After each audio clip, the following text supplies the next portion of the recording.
L'invité de Bonsoir Lyon, Nicolas Franck, bonsoir. Bonsoir. Vous êtes psychiatre au Vinatier à Lyon. Alors après plus d'1 an de crise sanitaire, de restrictions, on le sait, la santé mentale des jeunes inquiète. 2/3 des 18-24 ans estiment que la crise a des conséquences négatives sur leur santé mentale. D'abord, docteur, comment se caractérise ce mal-être ? Ce mal-être, c'est avant tout pour les jeunes et pour le reste de la population par une grande lassitude. Après plus d'1 an, tout le monde en a assez. Il n'y a pas encore de date ou de période prévisionnelle de sortie de crise. Nous sommes tous donc dans le mal-être, comme vous l'avez bien dit. Certains d'entre nous sont entrés dans quelque chose d'un petit peu plus sévère, avec des symptômes type irritabilité, troubles du sommeil, impossibilité de se projeter nettement, contrariété, rumination mentale. Et puis d'autres sont entrés dans la dépression, les troubles anxieux. Donc la vigilance, elle doit être pour les jeunes en particulier par rapport à ces manifestations et ces troubles-là. Et du coup, des jeunes qui ont aussi, j'imagine, de plus en plus recours aux antidépresseurs ?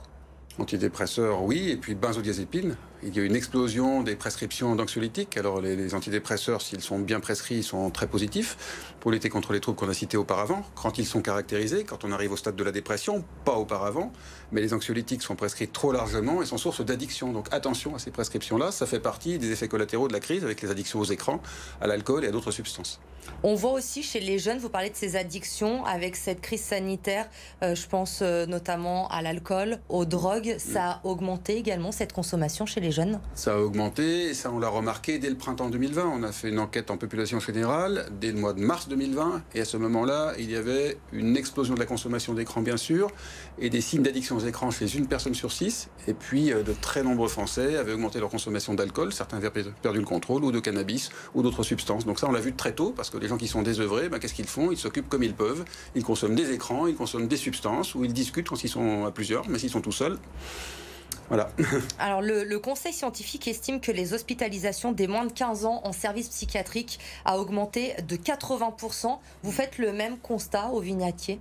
Complètement. J'étais en réunion avec la direction et des psychiatres de l'établissement, dont une pédopsychiatre, juste avant de venir sur le plateau. Elle disait que ça a explosé, que c'était extrêmement compliqué, bien sûr.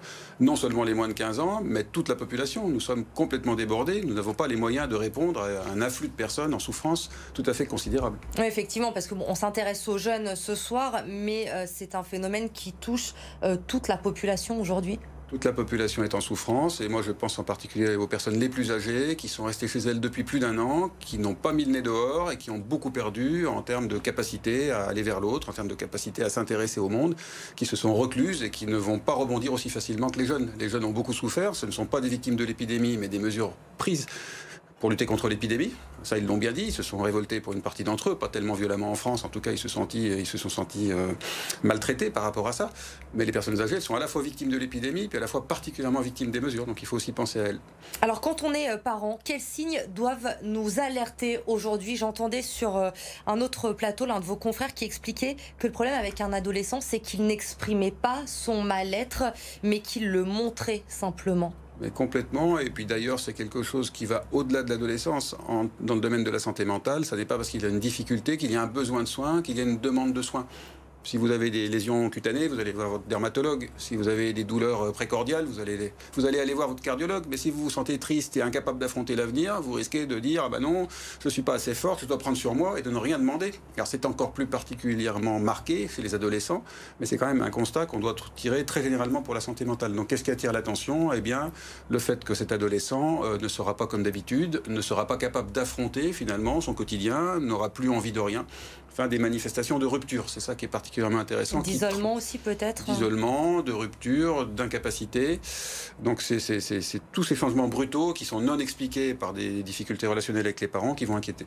Est-ce qu'il y a aujourd'hui une catégorie de jeunes qui est plus touchée par ce malaise, ce mal-être ? Je ne sais pas, en fonction de l'âge peut-être, du niveau social ? Alors complètement, parce qu'on a remarqué, ce sont des études françaises mais aussi québécoises, canadiennes, c'est que les plus jeunes n'étaient pas les plus affectés, ceux qui sont à l'école primaire, ceux qui sont au collège. C'est à partir du lycée que les difficultés augmentent. Le pic, c'est chez les grands adolescents et les adultes jeunes. Et après, plus on avance en âge, plus c'est facile de lutter contre l'épidémie. Donc les plus atteints, ce seront ceux qui sont isolés. Par exemple, ceux qui sont étudiants à Lyon avec une famille à distance. Et si elle est à l'étranger, c'est encore pire que si elle est en France, parce qu'ils auront moins de contacts. Et particulièrement ceux qui sont dans une précarité, dans un petit logement, avec peu de revenus. Alors les mutuelles cette semaine ont annoncé vouloir prendre en charge très prochainement les consultations chez un psychologue dans la limite de 60 € par séance.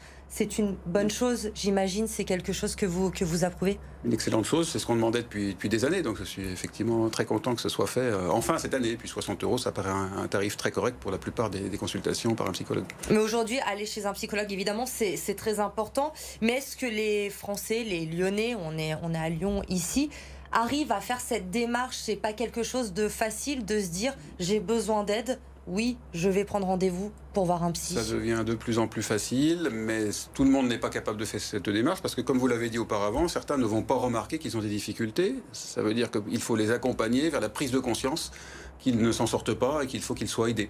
Donc ça veut dire être attentif aux autres et être en particulier attentif aux plus jeunes. Qu'est-ce qui fait que les jeunes aujourd'hui se retrouvent dans ce malaise, dans ce mal-être? Qu'est-ce qui leur manque le plus? C'est le manque d'interaction, de liens sociaux avec les autres? Oui, le manque d'interaction, le manque de liens sociaux, le manque d'accès à la culture, le manque d'accès finalement à la nouveauté, le fait d'être enfermé, d'être dans une contrainte, et puis aussi beaucoup l'absence de perspective. C'est très compliqué pour un jeune qui ne peut pas suivre ses études comme d'habitude. Bon, il accède maintenant depuis quelques temps, depuis 2 mois, un jour à l'université, mais avant il était complètement fermé chez lui, avec des cours qui n'étaient qu'en ligne et des examens qui étaient modifiés. Donc c'est très compliqué d'affronter l'avenir en se disant qu'on risque de ne pas être armé avec un examen d'un niveau suffisant et un emploi qu'on pourra trouver aussi facilement qu'auparavant. C'est ça qui les perturbe beaucoup. Et ça devrait durer malheureusement cette situation encore quelques semaines. Le débat sur la fermeture des écoles est relancé d'ailleurs depuis quelques jours. Certains médecins la demandent, l'exécutif s'y refuse pour le moment.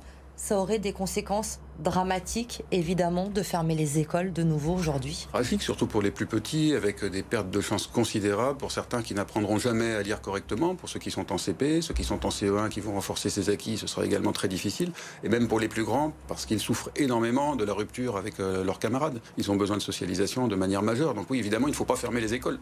Alors, il y a quelques mois, Emmanuel Macron disait « c'est pas facile d'avoir 20 ans en 2020 ».